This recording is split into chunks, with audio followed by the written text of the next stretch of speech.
Türkçül tavuk pazardamız.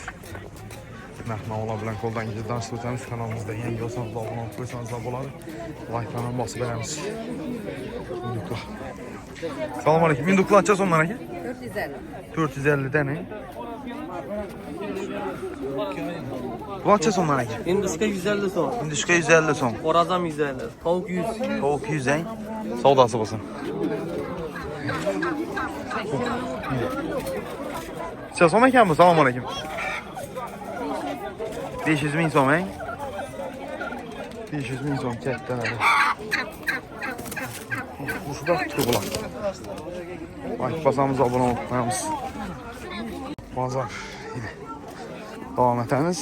Tavuk bazarda yine ne ola bilən. Şimdi şu qala. Horazda açacağız onlara gel. Sen düşürüm ben bağlaksın bana. Açacağız onlara gel. 200. Her birisi mi? Bunu açacağız onlara gel. 300. 300. 200 bin son. Açacağız onlara gel abi. 200'de tutma. 200. Soradılar mı? Erkeki. Soradılar mı hele? Hele indi geldim. İndi geldiysen saudası bulsun. Şimdi şu qala. Bunu açacağız onlara gel. Salam aleyküm. Yok da. 150'den. 150'den. Uşu batırdılar bunlar. Yaşımızsa. Bunu açacağız onlara. Bunlar ne? Ne? Bilmeysin mi? Hemen size deyip olsa. Şimdi şu qala. Kanalımızda yeni olsanız da abone olup koysanız da boladı. 12 ay deyin. 12 ay mı? Bunu açacağız onlara gel. Ulan bula marka kremke mahsi 21. Düzeler aytamaz siz emez 20 bin son. 20 bin Ya son. bula 25 bin son yine düzel. 25 bin son. Düzeler yine. 2 yarım 1 aylık. 2 yarım 1 aylık he. 2 yarım aylık. Bedene mıyık. Ulanım Bunu açacağız onlara. reklamatı verelim. Meyek 500 son. Mayak 5 son. Bir tane ne? Bedene 10 bin.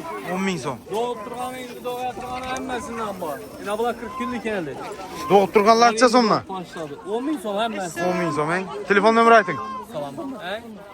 5 son dedi. Son. He, ala. 500 son bedene. Telefon nömrəmi aytı verin. 88. Ava. 507 99 30. Saudası bolsun.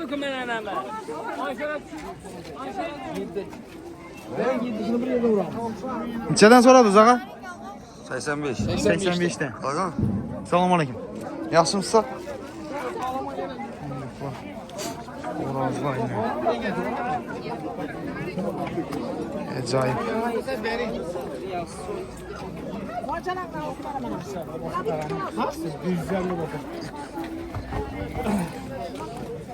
Neçə som aytdınız ağa? 300'den. 300'den he? Saudası bolsun. 300'den. Orazlar yine. Bugünkündən nə ola xuda xalasa. Kanalımızda yeni olsanız da abone olup koyarsanız bugün 16 Mart. Like basamız.